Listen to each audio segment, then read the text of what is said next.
Two wheeler വർക്ക്ഷോപ്പിൽ അർദ്ധരാത്രിയിൽ മോഷണം. Desamangalam government vocational higher secondary school പരിസരത്തെ വില്ലേജ് ഓഫീസിന് മുന്നിൽ പ്രവർത്തിക്കുന്ന മോട്ടോർ കെയർ എന്ന ഇരുചക്ര വാഹന വർക്ക്ഷോപ്പിലാണ് മോഷണം നടന്നത്. ഞായറാഴ്ച പുലർച്ചെ 2:50 ബൈക്കിലെത്തിയ മോഷ്ടാവ് വർക്ക്ഷോപ്പിന് മുൻവശം നിർത്തിയിട്ടിരുന്ന ബൈക്കിന്റെ പെട്രോൾ ടാങ്കും ബാക്ക് ടയറും ഊരിക്കൊണ്ടുപോയത്. ഞായറാഴ്ച ആയതിനാൽ വർക്ക്ഷോപ്പ് മുടക്കമായിരുന്നു.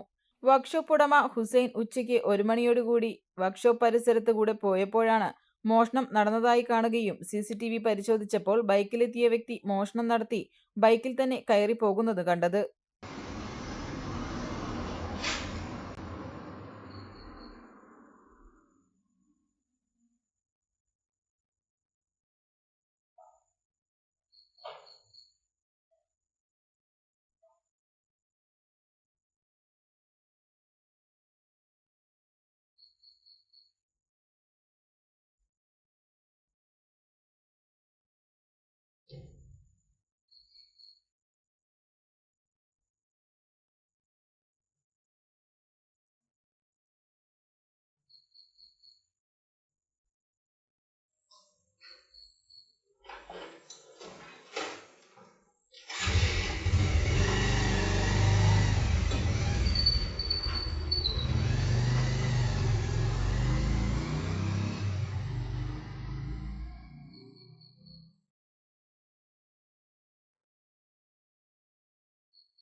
മൂന്ന് പതിറ്റാണ്ടുകളുടെ പ്രവർത്തന പാരമ്പര്യവുമായി നിങ്ങളുടെ സ്വപ്ന ഭവനങ്ങൾക്ക് നിറച്ചാർത്ത് നൽകി Koottanad Shameer traders, Asian paints, Jordan, national paints തുടങ്ങി പ്രമുഖ കമ്പനികളുടെ ഉന്നത നിലവാരമുള്ള പെയിന്റുകൾ അത്യുഗ്രൻ വിലക്കുറവോടെ ഹോൾസെയിൽ റേറ്റിൽ ഷമീർ ട്രേഡേഴ്സിലൂടെ നിങ്ങൾക്കും സ്വന്തമാക്കാം.